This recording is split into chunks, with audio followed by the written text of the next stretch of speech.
Hi guys, welcome to my channel. Today's video is going to be sort of a rant. I have a lot to say about this whole situation because I feel like I just don't like when people play victim, and I feel like that's exactly what Taylor is doing. And yeah, I'll get into that later in the video, but before I do get into it, please go ahead and give this video a big thumbs up. Go ahead and comment down below what you think of this whole situation, even if you disagree with me.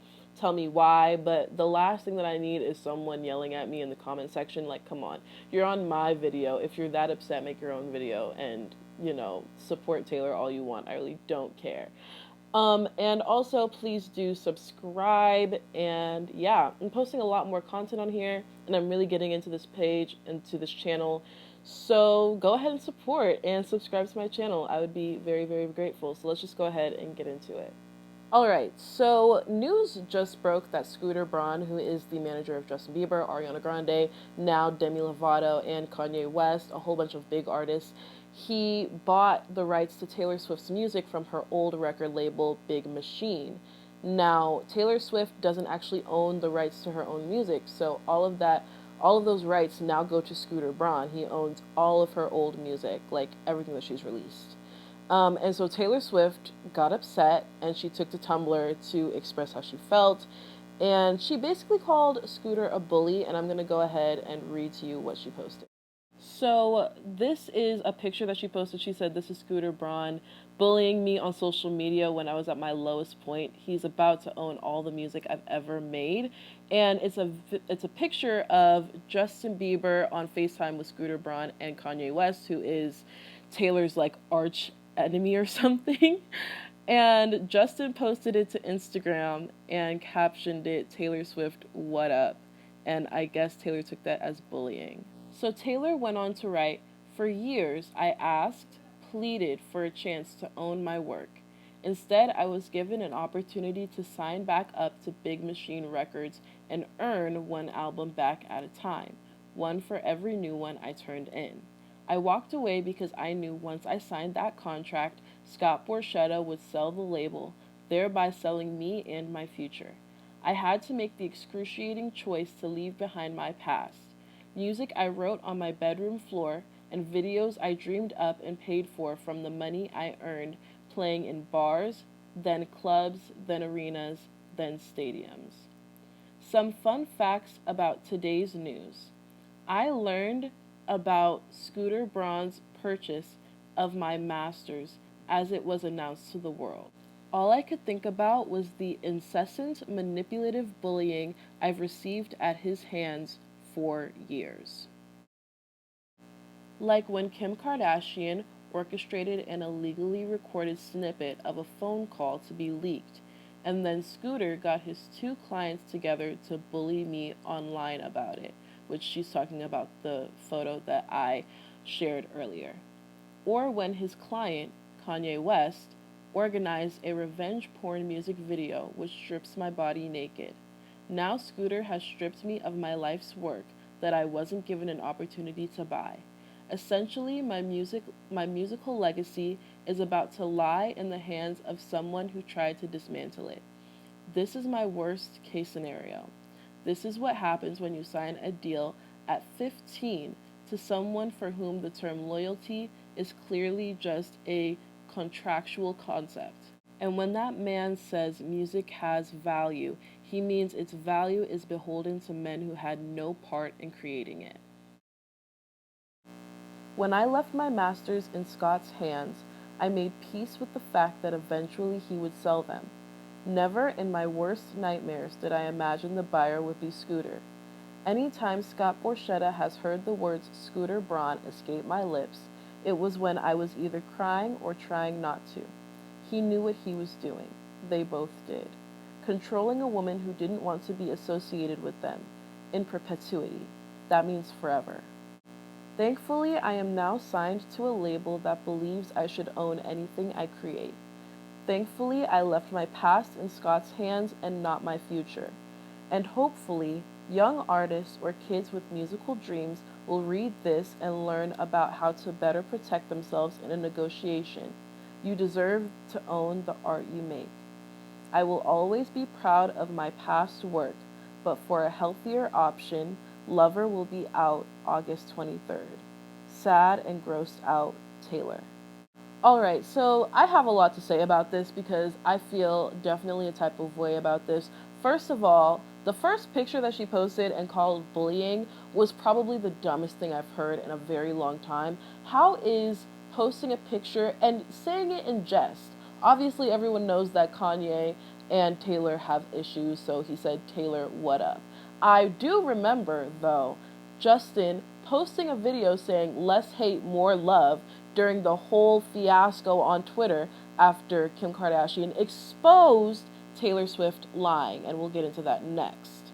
The only situation where Taylor Swift called out Scooter for actually bullying her was when Kim Kardashian dropped those phone calls and basically Taylor was like crying about Kanye saying that he made her famous in that song Famous, but then Kim Kardashian literally dropped clips and a phone call where Taylor's like, oh yeah, you can say whatever you want in your song, Kanye. Go ahead, say whatever you want.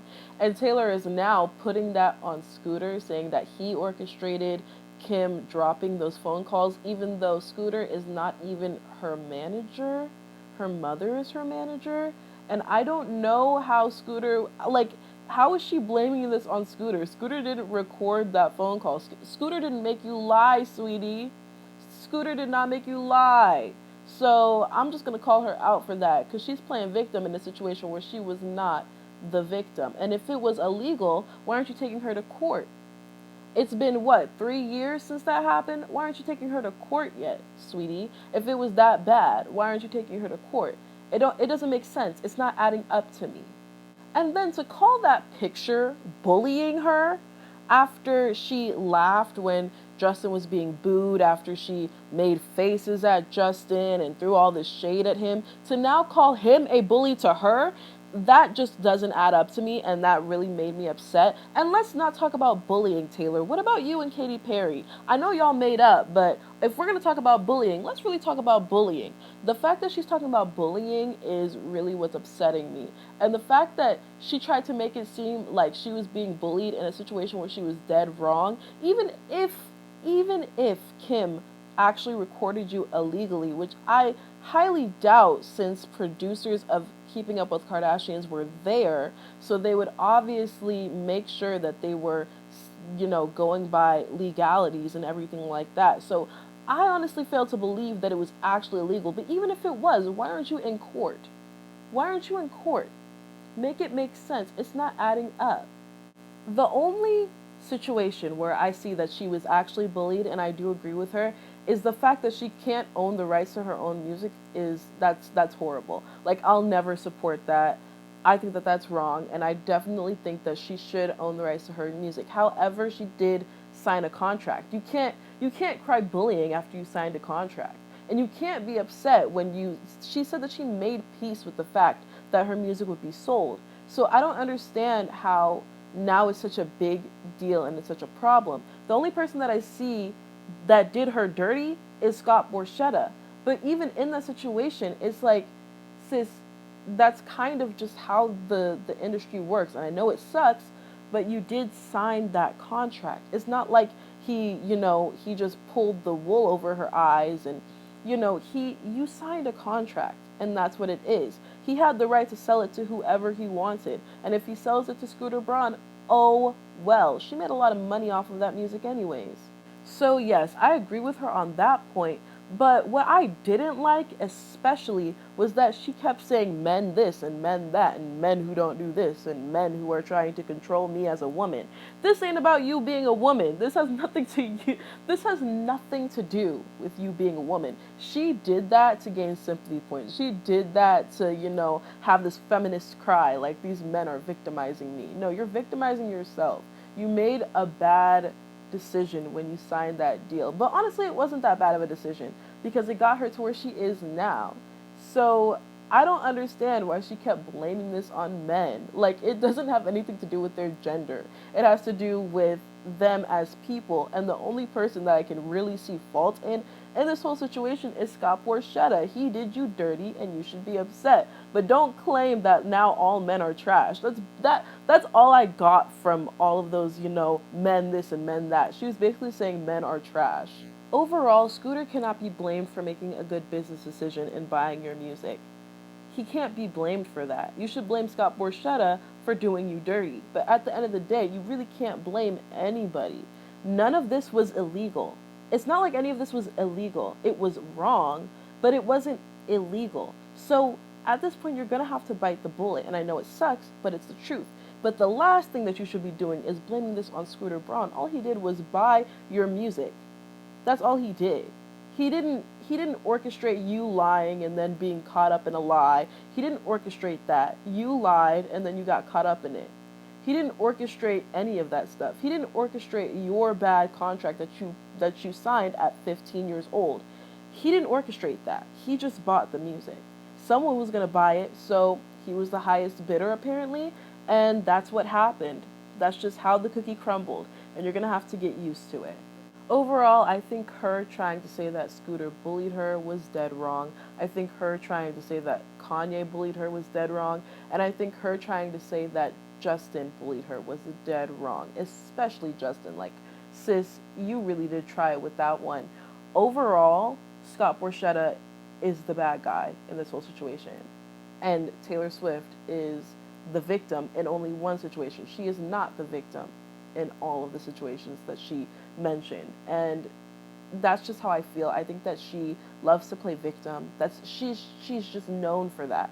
Over and over, she will play victim. She will find a way to be a victim, and I do not like that, and that's why I unstand her a long time ago, and I think I'm going to make a video about that soon, but we'll see. Anyways, those are my thoughts, and that's just, I'm just so flabbergasted at the nerve that she had to call out all of these people for bullying and to use that terminology. That was wrong. But anyways, yeah, those are just my thoughts. That's the end of this video. Thanks for watching. If you did enjoy it, go ahead and give the video a big thumbs up. Go ahead and comment down below what you think of this whole situation. Do you agree with me? Do you agree with Taylor? Like, do you agree with some of what I said? Everything? Just go ahead and comment that down below. But please, again, please try to be civilized about it. And also, please do subscribe to my channel. I am, again, posting a lot more content on here, so you should subscribe to see some really cool, chill content. And yeah, that's pretty much all I have. Thank you again for watching, and I'll see you in my next video. Bye.